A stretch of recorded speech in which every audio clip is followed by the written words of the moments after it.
Imagine a king so obsessed with power that he burned his 7 brothers alive.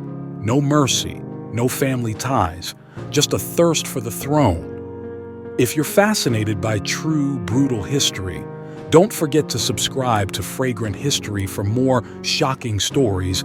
The Ottoman Empire, a mighty dynasty that rose in 1299 from Anatolia, Turkey, ruled the world for over 600 years.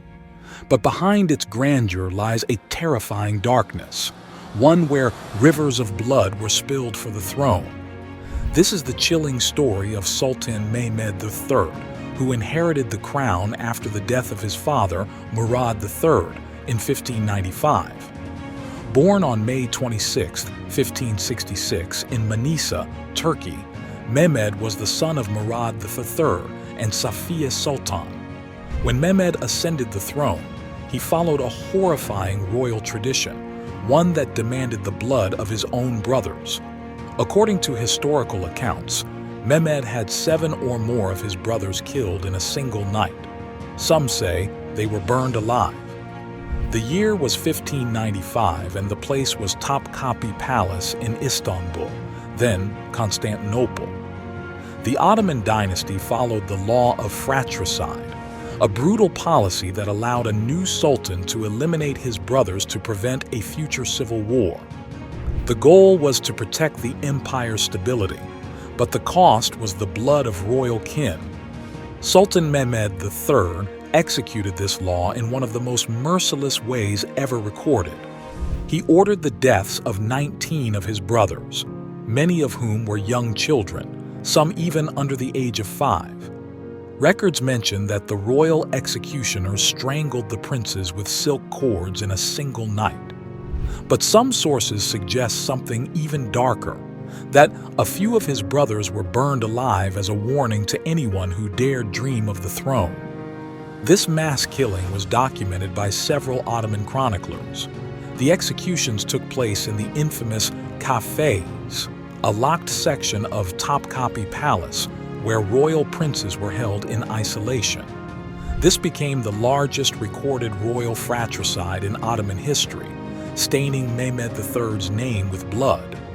While many saw him as a tyrant, the court historians tried to justify the act, calling it a necessary sacrifice. But a question still haunts historians. Was it truly Mehmed's decision, or was his powerful mother, Safiye Sultan, behind it? Safiye was a political mastermind who ruled the empire from within the palace harem. Some believe she advised Mehmed, saying that if he truly wanted the throne, he must not leave a single rival alive, even if they are his own blood. What followed was even more disturbing. After the mass killings, Mehmed did not leave his room for an entire day. He reportedly suffered a deep psychological breakdown. But when he finally appeared before his people, he emerged as a transformed ruler, cold, silent, and authoritative. The mothers of the murdered princes cried for justice inside the palace, but the Sultan refused to meet anyone. The bodies of the young princes were secretly buried in a private royal graveyard.